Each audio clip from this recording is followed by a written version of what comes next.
Thank you for joining us today for Winds of Change, a Casco Bay Matters event. Good afternoon. My name is Will Everett, and I'm the Interim Director for Friends of Casco Bay. At Friends of Casco Bay, we work to improve the environmental health of Casco Bay. We meet our mission through science, collecting data on the health of the bay. We use those data to advocate for better protections of our coastal waters and engage the community in our stewardship efforts. This event will cover portions of all three of these ways we meet our mission. We appreciate each and every one of you being here. Green power and offshore wind are important issues. We know we need to switch to cleaner power if we're to protect the bay for generations to come. And we want to be sure we make that switch as responsibly as we can. Before we get started, I have two jobs to do. My first job is to share these technological housekeeping reminders. Please know this event is being recorded and chat will be copied. It's technology, so bear with us if we run into any technological problems. You will not be on camera and you will be muted during the event. And we'd love for you to take part in our events. So for this one, using the chat function is how you can ask questions and share comments throughout the event. So let's walk through using chat together. If you're using a desktop computer, click on chat at the bottom of your screen. On an iPad or mobile device, you'll need to probably tap the screen to make the controls appear, then click on participants to get to the chat function. So let's do that now. We're putting a question in the chat. What is one action you'd take to personally reduce your energy use? So share your answer in the chat box and then hit send or enter. We will answer as many questions as we can during the Q&A towards the end of the event. So add questions and comments to the chat as you think of them. My second job is to introduce our Casco Baykeeper Ivy Frignoca. Ivy is our lead advocate. She is the eyes, ears, and voice of the bay, acting as our very own Lorax of the sea. She will be our host and moderator for the next hour. So please welcome Ivy Frignoca. Ivy, take it away. Thanks, Will. So why do we call this program the Winds of Change? And first, it's because there's a critical and immediate need to address climate change. And we can't protect Casco Bay and our coastal communities without transitioning to clean energy. The Gulf of Maine, which Casco Bay is part of, is warming faster and changing faster than almost all other marine waters.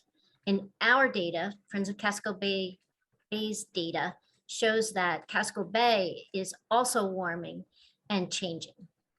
So second, we call this program the Winds of Change because there's a lot of focus on the potential of the Gulf of Maine to provide clean energy because it has strong, steady winds. To tap this potential, wind farms in the Gulf of Maine will need to use new floating technology suitable to deep waters. That technology is still being tested and studied. So Maine has submitted an application to the federal government for a research array to better understand how to site floating offshore wind farms with the least amount of impact to fisheries, other wildlife, and the environment. In addition, Maine has received a grant to create a roadmap for Maine's role when commercial offshore wind farms are proposed for the Gulf of Maine. The second step is necessary because the federal government has asked for proposals for commercial wind farms in the Gulf of Maine in 2025, which is really soon. So today's program really focuses on Maine's roadmap process. We can provide you with links to information on the research array or other places to go to get information that you may have or to answer questions you may have more generally about offshore wind. But today we're going to focus on the roadmap process, which is similar to the Maine Climate Council process. There's an advisory council with working groups underneath of the advisory council that are drafting initial recommendations. One of those working groups is the Environment and Wildlife Working Group, and that's the working group that Friends of Casco Bay serves on. And we also track the recommendations that are being developed by the Fisheries Working Group. And we were asked to serve on the Environment and Wildlife Working Group because Casco Bay is part of the Gulf of Maine and we speak for the bay. And the bay can be influenced by offshore wind in two ways. both with environmental and shoreline impacts. So what happens offshore could have impacts on the health of species that migrate through or reside in Casco Bay for parts of their lives. And also, our bay may be a connection point to bring power to shore or a site of landside development to support offshore wind farms. So a program will start with an overview of the roadmap process presented by Celina Cunningham, who's the Deputy Director of the Governor's Energy Office and co-chair of the Maine Offshore Wind Roadmap's Energy Strategy and Markets Working Group. And before Celina joins us on camera, I'd like to ask Sarah to put up a poll question. So you will have 3 poll questions during this process. This first one basically asks you to consider which types of clean energy you think are the best choices for Maine. So please answer this question and submit your choices by clicking the submit button at the bottom of the poll. Throughout this process, you'll have 2 other poll opportunities at the end of our second 2 sets of speakers, and that will be a time when you can provide your first comments on the draft initial recommendations for environmental, wildlife, and fisheries. So while we're waiting for the poll results, Celina, would you please join me on camera and prepare to share your slides after we see the poll results? And for our guest audience, Celina brings a wealth of experience to her role as Deputy Director of the Governor's Energy Office. She previously served as Vice President, Chief of Staff at the Solar Energy Industries Association and spent a decade before that working on federal level energy and environmental issues. So looking at our poll, it looks like most of our audience for Maine supports solar energy and offshore wind energy. What a great way to turn this over to Celina to give us an overview of the roadmap process. Thank you, Ivy. And it's great to be here with you all this afternoon. I really appreciate the opportunity to speak with you about the work that we're doing on offshore wind, because we are at a point where we are really looking to engage the public and get feedback. And so I'm happy to share some information today, and I hope this is the first of many conversations that we can have about offshore wind. So let's see. I'm going to give you a little bit of context in terms of why we are even talking about offshore wind in this state, talk a little bit about the offshore wind roadmap, offshore wind initiative, as well as the offshore wind roadmap. So in 2019, the legislature has set in place significant climate action targets and a plan to, and a process in order to develop a plan to meet those targets. And in December 2020, the 4-year climate action plan was delivered. And these are ambitious climate targets that the state needs to work aggressively in order to meet. And the key goals are reducing greenhouse gas emissions, avoiding the cost of inaction, fostering economic opportunity, and ensuring climate action benefits all Maine people. When it comes to what we have to do in order to address greenhouse gas emissions, really around 75% are around transportation and residential areas. And so when we think about reducing fossil fuels, we want to, the most cost-effective way to do that is to electrify transportation and home heating and other residential aspects of and weatherization. And so that is a key area of where we're focusing right now. $4 billion goes towards fossil fuels, importing fossil fuels into our state. And so it's an important area of focus. We also need to bring more clean energy onto our existing grid. This is just a chart to show you Maine is part of a regional electricity grid with the rest of New England. Today, shows you in 2019 on the far right side, 40% of our electricity today comes from natural gas. In order to meet those greenhouse gas emissions with today's electricity, we need to bring more clean energy online. When you think about what it takes to electrify our homes and our cars, we're going to need more electricity, and that means doubling our electricity load by 2050. We think about how we're going to go about doing that. The Governor's Energy Office had done an initial study in 2020 looking at what it will take to meet our renewable portfolio standards. We set in law requirement of 80% renewable energy by 2030 and a goal of 100% by 2050. Just by 2030, we need 800 to 1,000 megawatts of clean energy on our grid. And as we've discussed, even more by 2050.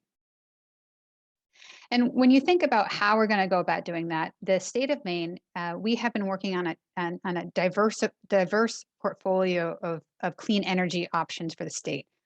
Onshore wind, solar of all sizes, as well as pursuing offshore wind, given the significant winds that we have and offshore wind potential that we have here in the state. When you think about how any modeling in terms of how we're going to meet those targets, offshore wind is a key component of our long-term energy needs.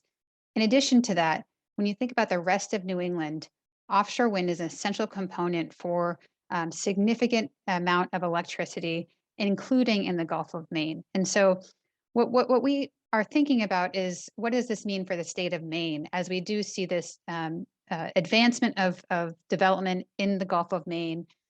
How should we think about it here in the state?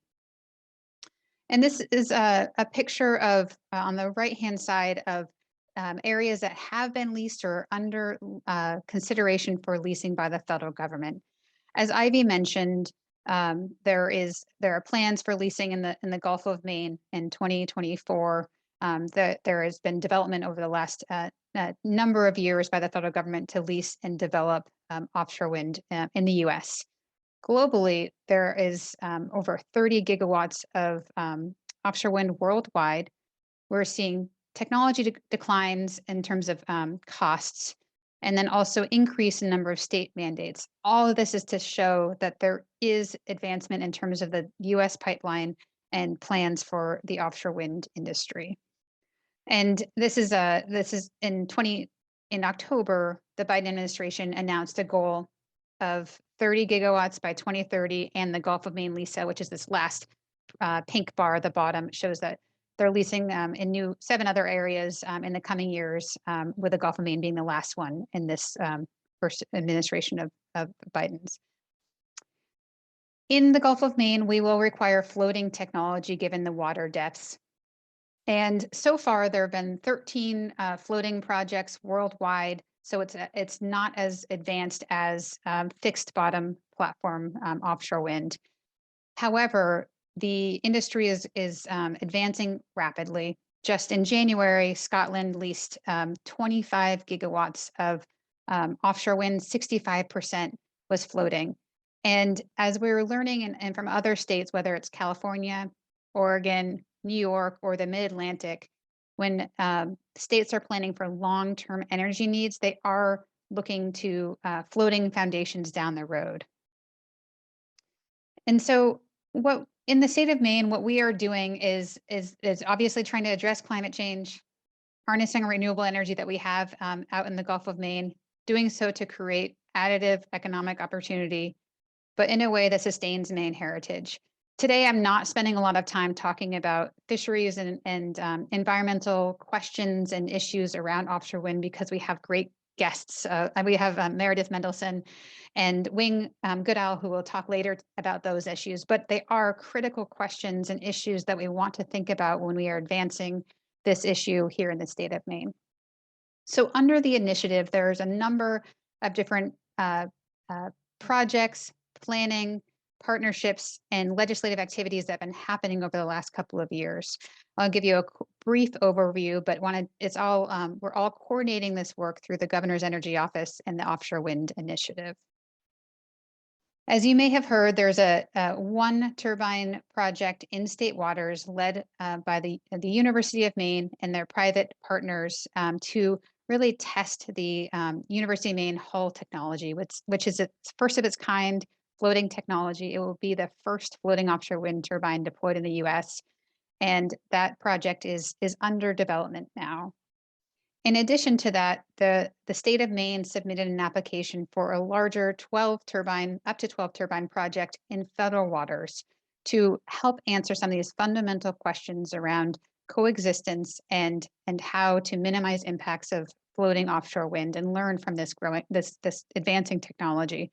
This is in the early stages in terms of federal review, and there'll be additional opportunity for public input through the federal, local, and state permitting and review process. In terms of the roadmap, the Governor's Energy Office pursued a grant through the U.S. Economic Development Administration to put together a comprehensive roadmap of how are we going to advance the offshore wind industry in the state of Maine, recognizing our Maine heritage, our strengths in terms of our supply chain and jobs that we can create here in the state, and do so in a responsible manner. So we have an advisory committee made up of experts in government and outside of government, as well as four working groups that are dedicated individuals. We are very appreciative of the time that people are taking to analyze information, conduct and work with consultants on studies, and put forward recommendations to make this offshore wind industry work for the state of Maine. And I should say that while we have membership that is very supportive of offshore wind, there are people engaging in the conversation that are not supportive, and those voices are just as important. And so these recommendations are not necessarily an endorsement of offshore wind, but things that we should consider as the state pursues the clean energy and offshore wind. So in terms of where we are in the roadmap development process, it started in July of last year. It's an 18-month process that will end by the end of December of this year. Over the last couple of months, the working groups have been holding over, I think, 50 meetings that are all open to the public to put forward recommendations. We have now created draft initial recommendations that's what we're here to talk to you about. We will then take the feedback that we get from you and others and work to finalize our analysis and put forward a draft roadmap in the summer or fall of this year, and then go out again for additional public input before finalizing the document and taking steps towards actionable items that are in the roadmap in the coming years. In terms of there are initial recommendations that are broken out into each of the working groups. As the co-chair of the Energy Market Strategy Working Group, I'll briefly share that there are three main initial recommendations. Online, there are additional details and context for why we're making these recommendations, but I'll briefly just talk about each of them. We are recommending that the state establish and initiate an offshore wind target and procurement process to provide a clear direction in terms of the state's commitment to offshore wind, and a process in order to make sure that we have certainty for when that energy will be procured and the process that we will go through to do that. We have not set a specific megawatt amount because we are still conducting additional analysis around understanding exactly what the energy needs are in terms of long-term energy modeling, as well as the socioeconomic analysis that we are undertaking now. The second recommendation is to pursue policy and programmatic designs to achieve cost-effective offshore wind deployment. Floating wind is a newer technology as compared to fixed bottom. The costs are declining rapidly, but we need to take steps to make sure that any energy that we buy is cost-effective for Maine ratepayers. And then the third is pursuing regional collaboration in support of the offshore wind industry development. And regional collaboration can be many things. One is transmission. How are we interconnecting these projects up and down the East Coast? Another is procurement. In addition to that, when thinking about supply chain, workforce, and what it takes to build these huge projects, each state doesn't necessarily need to have every strength and every piece of the puzzle, but where is it the best use of the state of Maine to focus our energy, and how can we collaborate with other states in doing so with the ultimate goal of creating economic opportunity, minimizing impacts, and lowering the cost of energy. Since we are focusing on the other two working groups, I did want to just briefly show you a snapshot of what the supply chain workforce and ports working group is focusing on. This working group has broken itself out into three subgroups, and they have not yet consolidated into initial recommendations as a whole, but it gives you an idea of the areas of focus that these folks are looking at, and additional information on all of these is available on our website. And so with that, I just want to thank you for the time to speak, and happy to answer questions, and I'll turn it back to you, Ivy. Thank you, Celina. I did see lots of good questions coming in, and we have reserved time at the end of the program for questions. So for our audience, please continue to put your questions in chat so we can collect them. And just to clarify, Celina was showing you that there's 4 working groups. For purposes of today, the next 2 presentations will focus on the draft initial recommendations of both the Environment and Wildlife Working Group and the Fisheries Working Group. But you can review and comment on all of the working group draft initial recommendations by going to the Maine Offshore Wind website, and the links to these the website and to the draft initial recommendations will be provided in chat and in a follow-up email to you. So your feedback is really important. There will be polls after both of the next presentations, so you can give a first crack at feedback and hear a little from our presenters about what they're seeing in the polls. And you will have plenty of other opportunities to comment and participate as well.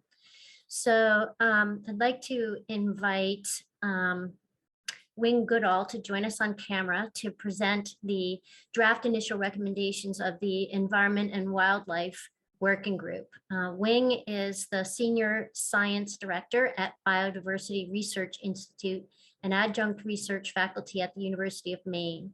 His research focuses on the interaction of wildlife with offshore wind energy. He co-chairs the Environment and Wildlife Working Group. So without further ado, Wing, please do your presentation. Okay, great. And you can hear me and see my screen and all? Hopefully you can. Really great to see everyone, and thank you for taking the time. I'm going to just take a moment to really focus on the draft recommendations coming out of the Environment and Wildlife Working Group, which I co-chair with John Perry, who is with the Department of Inland Fisheries and Wildlife. The group is a really diverse group. I think we have about 15 members that represent different independent nonprofits in Maine who work on environmental issues, also representation of national nonprofits. We have representation from state and federal biologists, from multiple university professors in the state of Maine, as well as independent research groups. So it's been a really good group of folks that have helped work on this process. I should say that one thing that's been really important is, as we work on the environment and wildlife side, we've been coordinating really closely with the fisheries working group as well. So there's good coordination between those 2 efforts. I thought it might be just useful before jumping into the recommendations to talk very briefly about what are the types of potential effects that we're focused on when we think about floating offshore wind and wildlife. And I think one important note is that we simultaneously have uncertainty on what those effects will be, because floating offshore wind is a novel technology and certainly would be new to the Gulf of Maine. Yet we've also learned a lot about how wildlife respond to offshore wind in general from work in Europe and increasingly work here in the US. On the above water side, floating technology should have similar types of responses from wildlife as you might see to fixed bottom, because it's primarily the structure above water that the wildlife are going to be responding to. So you might certainly think about there's the potential for collision risk for certain sets of birds, such as gulls. Bats can be offshore, particularly migratory tree bats. So there's also a potential concern about attraction and collision of bats.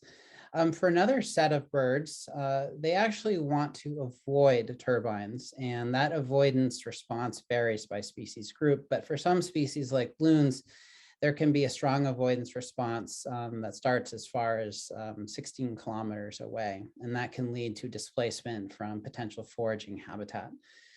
Below water, one thing that floating really helps with is you don't have pile driving noise. And because you don't have pile driving noise, that reduces potential effects during the construction phase on quite a bit of marine life, including our cetaceans. But one thing that is expected to occur underwater is going to be habitat change. And then there's going to be the supporting catenary lines going down to anchor the offshore structure. So how are they going to respond to that? So there's a lot to talk about there, and you can ask questions, but I just want to move on, get quickly to our recommendations. So the recommendations are coming in 2 phases. We had our first recommendations that we provided to the advisory committee in January, and those were focused on sort of the most critical things that we wanted to communicate early on. The first recommendation was to conduct a mapping exercise with existing data to help identify areas where offshore wind might have the greatest conflict with natural resources in the Gulf of Maine. One important note that came up during conversations was, well, we have a lot of large data gaps, and some of the data that we have in the Gulf of Maine is spotty and old. But even though that's the case, there's going to be a need to move forward with our existing data with what we have now. Another important overlay is that because the Gulf of Maine is changing due to climate change, that any predictions using older information, well, may change because of climate change itself. The second recommendation is to collect Gulf of Maine habitat data. So that's starting to get at these data deficits. Collect information, baseline information on wildlife use of the Gulf of Maine. There are certain species, though, and that comes into recommendation 4 here, that aren't necessarily going to be picked up well during baseline, say, aerial or boat-based surveys. So tracking studies for certain species, particularly rare species, is going to be really important. The last recommendation is explore use of federal consistency. That's really a policy mechanism for the state to engage with projects that are proposed in offshore waters or in federal waters. So as we think about mapping, one of the big questions is, well, how are we going to do that process? So this mapping exercise is just beginning. It's going to start with aggregating existing data, integrating information of wildlife and fisheries together. We did that when helping support citing of the research array and found really good alignment between those 2 different data sets. There's going to be a workshop that's going to be held with experts, including members of the working group. And this is going to be really important for people with understanding of how different taxonomic groups are using the Gulf of Maine to really help refine that mapping effort, because we have so many data deficits. And then the final thing is, this is going to be a living map. It's going to be an iterative process as new data comes in. One of the questions as we get into mapping, well, what are you trying to map and how do you set thresholds? So it's going to be important to consider foraging habitat for species that are vulnerable to collision and displacement. Going to want to think about migratory pathways, areas used by endangered species, areas used by deep sea corals, spawning and feeding areas, and then important aggregation areas for calinus copepods. The recommendation 2 is to collect new information, and this is going to be focused on benthic habitat. So there's going to be first an effort to join up and have communication between all the existing mapping exercises in the Gulf of Maine. Next will be to collect high-resolution multi-beam mapping data. And then, given that this is a pretty expensive enterprise, it's going to be pursuing federal and state funding. Recommendation 3, collecting baseline data. One of the key things here is to try to do coordinated below and above water ecological baseline monitoring, rather than breaking out surveys into just different broader taxonomic groups. So trying to avoid those silos and think about an integrated approach. Part of this is going to be continuing to seek state resources to do this work. Conduct research on nocturnal migrants using a technology called the MODIS network. These are little transmitters that can be put on songbirds and bats, and you have receivers that pick up where they are. There's also going to be efforts to pursue partnerships in New Hampshire and Massachusetts, and then aggregate existing funding and new funding resources. I'm running out of time, so I'm just going to try to zip through these last ones, so bear with me. Just a little bit more on this tracking work. As we mentioned, doing that MODIS technology, that's really useful for these small bodied animals that cannot carry satellite telemetry, conduct GPS tracking studies on marine and non-marine birds. So some birds you can put pretty large transmitters on that can last up to a year. Then also potentially use radar systems to support the understanding of timing and intensity of bird and bat migration. Furthermore, conduct bat acoustics work, support tagging efforts of benthic and pelagic fishes, increase marine mammal surveying efforts, and then also use the existing whale catalog to understand areas known use by individuals. I won't go through all the details here, but needless to say that after a project is proposed and go through permitting, the nexus for the state of Maine to engage in that is something called the Coastal Zone Management Act. And it's recognized that we need to strengthen how Maine approaches that so that we can fully engage in that process. And with that, one more slide. Just looking ahead to the future as we are considering this, most of these recommendations so far have been on the offshore component. So considering the transmission routes, considering best management practices, particularly when thinking about pre and post construction monitoring, potential mitigation requirements, and procurements and other ways for the state to influence development in areas offshore, and then provide input on the research consortium. And so with that, I will end. A little over, but not too bad. Thanks, Wing.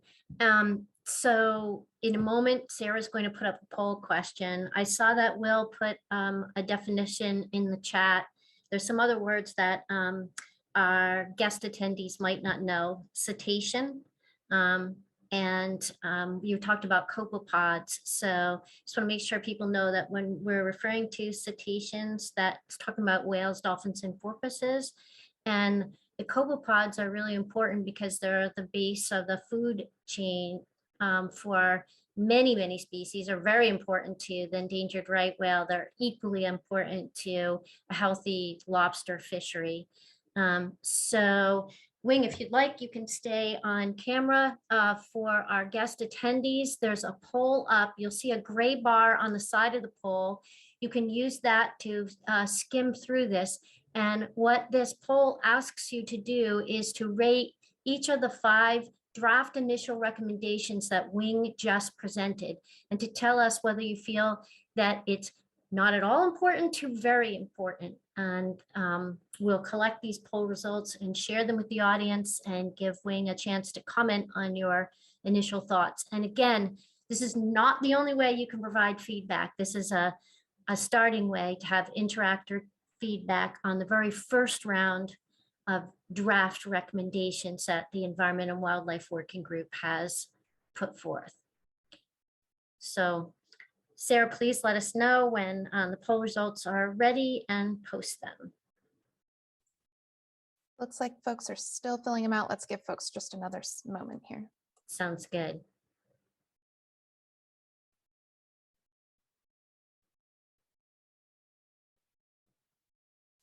If they're like me, probably everything got very important. Yes, yes. You know, all these recommendations, I think, are very important. I should add one thing about the mapping exercise. While we want to have the best available information in order to do an exercise like that, given the timeline of the BOEM process for identifying wind energy areas, we need to rapidly work with the information that we have at hand today in order to help inform that process, and then start updating that as more information comes in. I think that's a really good overview of the work we've been doing. And I think also the other thing we've been grappling with is the is how Maine has a voice in that process. And that's what the federal consistency recommendation really was aiming at, was making sure that although it's a federal agency that will be reviewing commercial wind farm proposals, that we have a real voice in the process. So let's see what people think. Mapping existing data turns out to be very important. Collecting Gulf of Maine habitat data, also very important. So far it sounds like our guest attendees understood exactly what you were talking about, that we have existing data, but that there are big data gaps. Baseline information, equally very important. These seem to all be between 65% for mapping existing data, and then slightly more important to gather new data, new studies at 70% and 68%. Conduct tracking studies, that was a little less important at 53%, although if you add the fairly important category to it, you jump up to 73%. I'm glad the math is fairly simple here. There's a reason why I'm not a mathematician or an engineer. And then they explored the use of federal consistency. And there's a good mix between important, fairly important, and very important in this poll result, with important at 31% to very important at 47%. And I wonder if for this one, it's because it's a harder recommendation to understand, or I guess I would love to hear more about why our guest attendees saw that it's slightly less important. And Wing, before we move on to fisheries, what are your thoughts on how our audience has reacted to the draft initial recommendations? Yeah, I think it's great, and it's really interesting to see this, and a big thank you to everyone who jumped in on this. And I would say that these reflect really well our conversations as a group at the working group. And I think perhaps one reason the less importance was put on the CZMA part at the end has to do with the conversation that we've had as a group. And that is, at that point that the Coastal Zone Management Act would be engaged is when there's actually a project proposed, or when there's a wind energy area proposed. And the sort of key conversation for folks to be engaged with is right now on this overall siting. And I think that perhaps the responses folks have there maybe reflect that all these other recommendations are ones that help us right now as the state engages with BOEM on most importantly, or initially, where should offshore wind not occur? And then as that goes forward and thinking about areas that it might, we need all these mapping exercises and baseline data to help inform that. So big thank you for everyone who put in your thoughts there. And I would say that aligns really nicely with all the conversations we've had so far. And I saw there was a comment from one of our attendees that the last poll question was not really talked to in great detail. In part, that's because Wing, there was a short amount of time for the presentation, but I think also in part, we're still wrestling with that, as a working group. That was one that we identified during our initial work that as very important, but one that we know we need to work on more. Would you agree with that? Whoops, I turned my camera off, then unmuted myself. Yes, I won't take that personally. I do completely agree. Yes. Okay. So at this point, I would love to invite Meredith, Mendelson on camera, and Wing now. Please feel free to go off camera for a little while. So Meredith is the Deputy Commissioner for the Department of Marine Resources, and her areas of expertise and responsibility include policy work, legislation, budgets, and emerging issues such as offshore wind development. And Meredith co-chairs the Fisheries Working Group. She'll tell you a little bit more about why Fisheries was broken out and separated from the Environment and Wildlife Working Group. You will also hear that Fisheries has developed 11 draft initial recommendations, which is a lot. So we'll break the poll into two sections at the end, and Meredith will go through these as best as possible in the time that we have permitted her. So thank you, Meredith. Thanks, Ivy. Over to you. Thanks, Ivy. Nice to be with you all today. Thanks for having me. As Ivy said, I'm co-chairing the Fisheries Working Group along with a gentleman named Terry Alexander, who is a lifelong commercial fisherman from Cundy's Harbor. Terry is a ground fisherman who has both gill netted and trawled, as well as doing a number of other fisheries, and he's been an amazing partner in this process. As folks who are interested in the health of the marine environment and coastal environment and its resources, I'm sure that you have some implicit understanding of why it's so critical that we consider the impacts of the commercial fishing industry and the recreational fishing industry and aquaculture in Maine's planning for offshore wind development. But there are a couple data points that you may not be really familiar with that do provide an excellent illustration of this point in my mind. First, the commercial fishing industry in Maine is vastly larger than anywhere else on the eastern seaboard. We have 10,000 licensed commercial harvesters here in Maine. 5,000 of those are lobstermen. About 1,300 of those lobstermen hold permits that let them fish in federal waters. And then there are a couple other 100 federal permit holders for other fisheries. And federal waters, just as a reminder, is 3 to 40 miles offshore, or 3 to 200 miles offshore, but the lobster fishery is 3 to 40 roughly for most of Maine's fishermen. In a typical year, Maine's commercial fishermen make nearly 500,000 fishing trips, which accounts for about 30% of all the trips taken on the eastern seaboard. So we really dwarf the activity in other regions. Second, and more importantly, Maine has a long history of co-management in fisheries at the state level. And that means that DMR has a number of advisory councils comprised of stakeholders and industry members who help us develop policy and regulatory actions. The structure of those varies by fishery, but our regulations are all approved and consented to by an advisory council prior to their implementation. Fisheries management at the federal level functions similarly to this. And this is really unique in natural resource management, where the regulated industry is actively involved in the development of the measures that they'll be subject to, so that those measures are both effective as well as operationally pragmatic.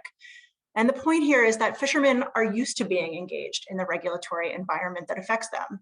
The permitting process for offshore wind is not as iterative and collaborative as the fisheries management process. It's been a very challenging reality for people to get used to, and I think you'll see some of that reflected in our draft recommendations. Next slide, please, Sarah, thanks. And if I could ask you to go one more, please. Thanks.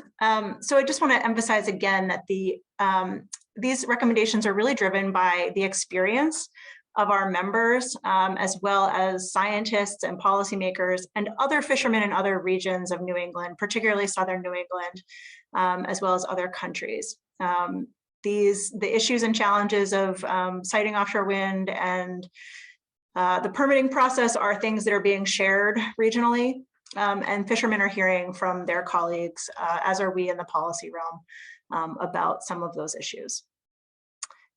There's also been a lot of work done by scientists and stakeholders across the region to ensure that data can be compared across projects and incorporated into existing data sets to inform impact assessment. And given the scale of fishing activity in the Gulf of Maine, that is critically important for us to be able to learn from and improve upon the lessons from elsewhere. Next slide, please. I just want to also emphasize these are not consensus statements yet. These are draft recommendations, so please take them as such. The first group of recommendations really focuses on communication between fishermen and developers, particularly in the pre-construction phase of offshore wind development. An issue that has been front and center in fishermen's minds as the survey work from the Monhegan project occurred last spring is really around the communication issues and pre-survey work. So you'll see some of that here as well. The first recommendation focuses on 3 different pieces. First is around communications, establishing clear protocols for communication by offshore wind developers with the fishing industry. And some of the specific actions there include developing a clear communications plan for outreach to the fishing industry during the life of a project and updating it periodically, adjusting as needed to account for lessons learned. Also having fishery liaisons and industry representatives early in the process to help provide those lines of communication. And that's a strategy that's been employed in other countries. So notification, establishing clear pre-survey notification of any survey work so that industry has awareness and they have time to move fishing gear if needed. Ensuring that the vessel activities are available and shared in multiple formats in real time, and ensuring that the full survey work, scope, and route is noticed adequately. And then having some accountability to that as well, to ensure that those guidelines and plans are adhered to, and that there is a grievance mechanism and dispute resolution mechanisms. Second recommendation that you see here is around encouraging full engagement with the fishing industry, specifically around survey operations. And so having survey vessel captains engage with local fishermen to understand the local dynamics and conditions, ways to avoid and minimize conflict, having fishermen on board as well as during survey operations to help ensure that some of those strategies are employed, having contacts in the developer community so that the survey vessel can be reached if needed. And again, a provision around accountability for deviations from those plans. Next slide, please. So one of the concerns that I mentioned earlier is around ensuring the data is available. So here, advocating that geophysical and geotechnical data gathered by developers is available and accessible to the public, and that data is available and incorporated into charting software as well for use by the fishing industry. The fourth recommendation asks the state to work with BOEM and other states to pursue monitoring requirements for offshore wind leaseholders. These include baseline biological monitoring, such as marine resource and marine mammal presence, as well as physical oceanographic monitoring in proposed areas for offshore wind development throughout the life of the project, with decreasing frequency over time, both in the project lease areas as well as along transmission corridors. It also this recommendation also speaks to some of the survey work that should be done in a collaborative fashion with the fishing industry, using commercial vessel platforms operated by industry members with experience in the area, using methodologies and guidelines that will ensure the data can be compared to other fisheries assessment surveys in the region, and planning for the future of once construction has occurred, that there may not be the ability to use certain methods like a trawl survey. So ensuring that we have other methods and that those surveys are calibrated. And another theme you keep hearing, ensuring that the data is made publicly available. And again, as you've also heard, accountability, ensuring that monitoring programs are adhered to, and that there's an opportunity for remedial action if there are adverse impacts detected. The fifth recommendation focuses on funding, ensuring that the state will provide and actively seek out funds necessary to continue doing research and monitoring during development and implementation. Here, that the state continues to prioritize both existing state funding and pursuing new funding, particularly from federal agencies like BOEM and NOAA. Next slide, please. Recommendation number 6. So again, here thinking about ensuring that there is engagement with fishermen, scientists, and stakeholders who have expertise on these issues. Thinking about a connection with the Environment and Wildlife Working Group on mapping areas of importance, known concentrations of priority species and important habitat, as well as fishing activity. So here we're looking to identify areas of high use by the industry using both available data as well as considering innovative methods for fisheries that are more data poor, particularly in terms of spatial data. And one of those would be the lobster fishery, unfortunately.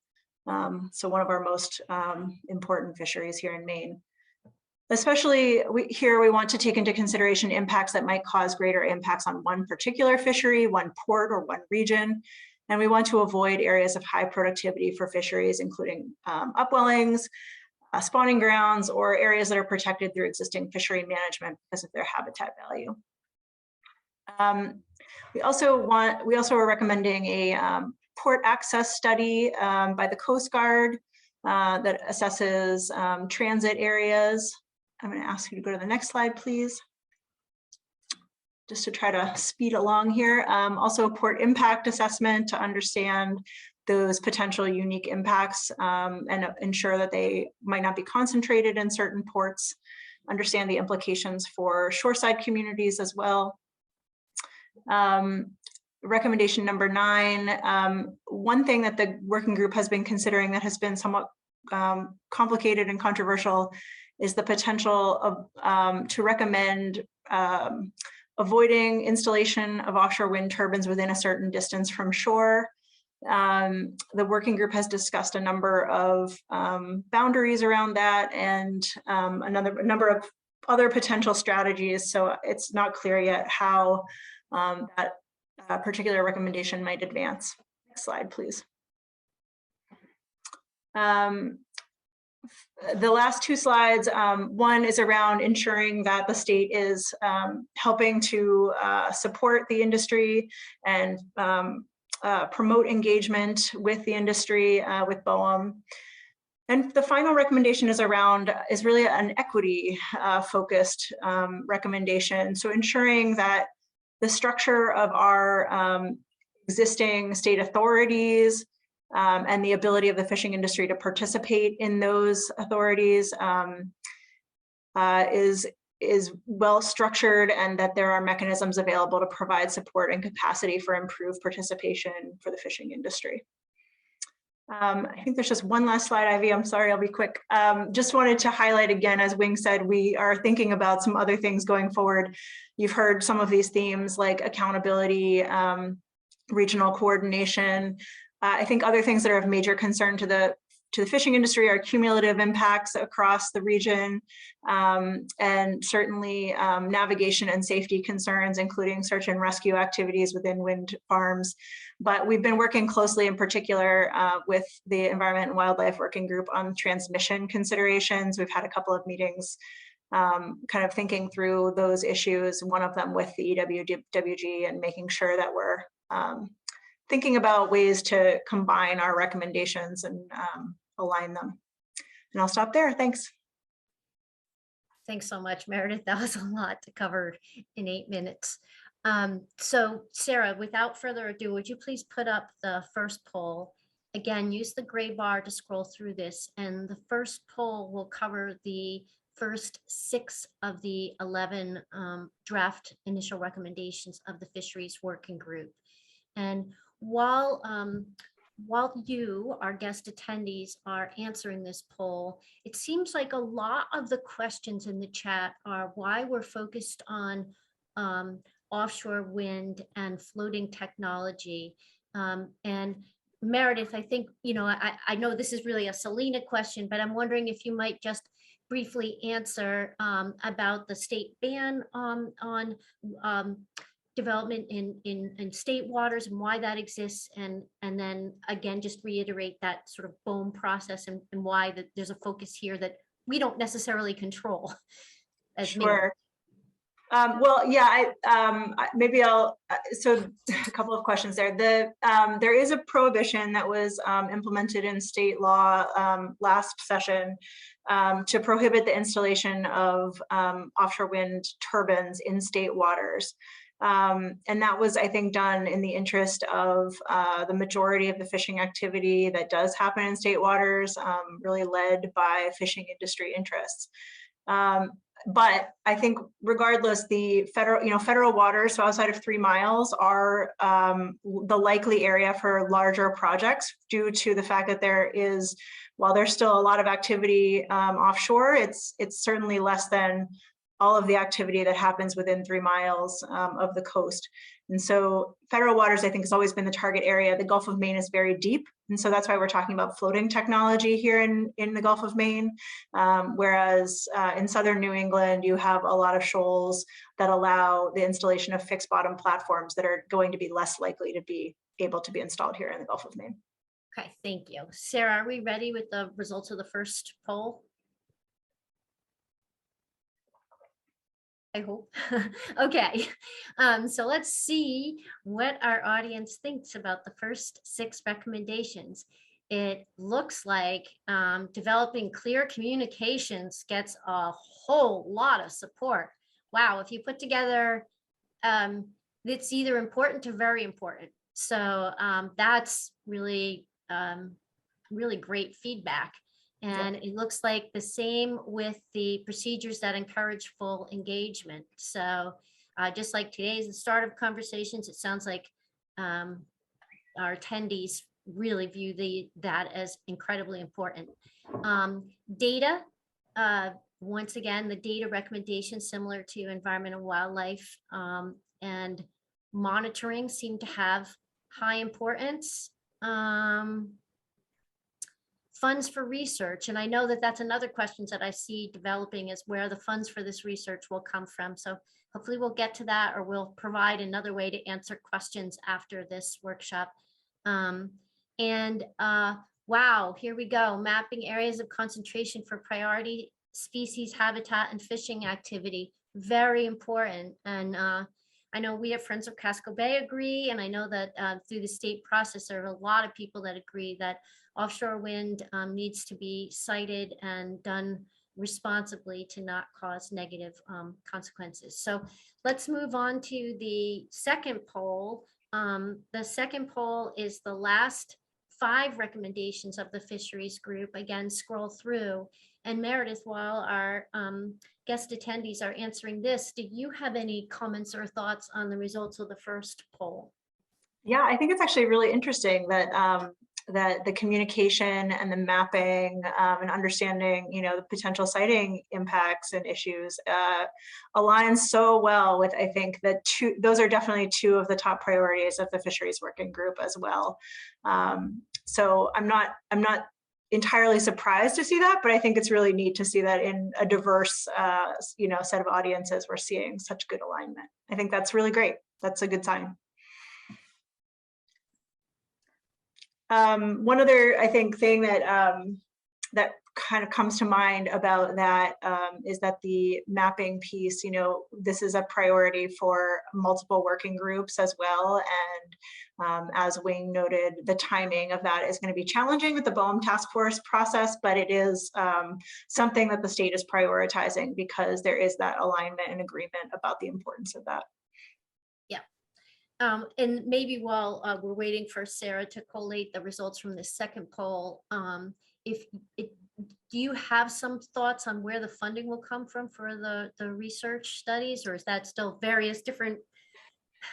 Yeah, well, the legislature did provide us with $2 million. That was part of the governor's budget proposal in the last biennial. So $2 million we hope will be on an ongoing basis annually to the DMR for offshore wind related research. There are certainly a lot of opportunities for federal funding for research through BOEM. NOAA in the budget omnibus that just passed did also get some good new funding for their research program to understand how offshore wind may impact fisheries assessment. So we're really happy to see that as well. Great, thank you. I was just taking advantage of these to get to some of the questions because we're running short on time. Sarah, are you ready to share the poll results? Ivy, I'll share them in just a moment. People are filling it out. Do you want to bring Celina and Wing on? Ask them a question or 2?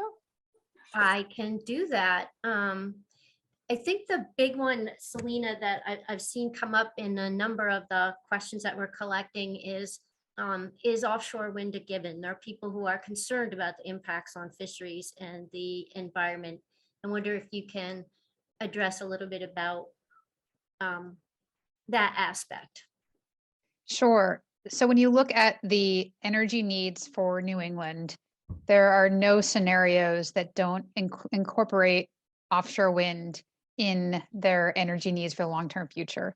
And so we anticipate that there will be development of offshore wind in the Gulf of Maine for New England, regardless of whether Maine procures any of that energy.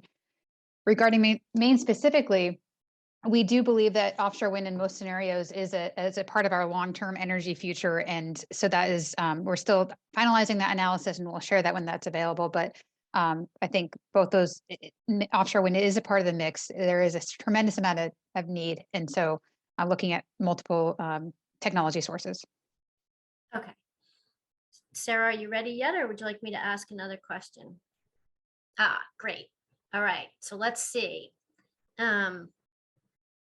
these are our last set, and I guess what I could say so far is it seems like our guest attendees are recognizing the importance of all of these recommendations. I think it's going to be difficult to prioritize them, with the exception that I really think there's a great need for the communications and the strategies to seek input from stakeholders that seem to be really clear, and mapping and filling data gaps. So fisheries recommendations, the Coast Guard for port access studies. Again, important, maybe not quite as important as some of the other ones, but very important. Port access, same thing, important, but maybe a little less important than the communications stakeholder process and collecting and mapping data to inform decision making. Set a limit on how close to shore turbines can be installed. It's one of the few categories we got not at all important to slightly important on. Encourage and assist Maine's fishing industry in providing direct engagement with siting offshore wind energy areas. This jumps right back up to being very important, with fairly important and important adding to the toll, so that it's almost 100% viewing this as very important. Access to state authorities permitting for offshore wind through an equity lens. Important to very important, with a little less emphasis on it. Meredith, any thoughts on those? Again, I think they align very much with, with the fisheries working group perspective. I think the ones that people, like the latter two that people identified here as being slightly more important to them, are also the ones that are more important to the fisheries working group. The distance from shore one, I think, not surprised to see that variation there, particularly on that one. It's been a very diverse conversation and complicated and conversation in our working group as well. So I think that reflects, again, the perspective of various people there. Okay.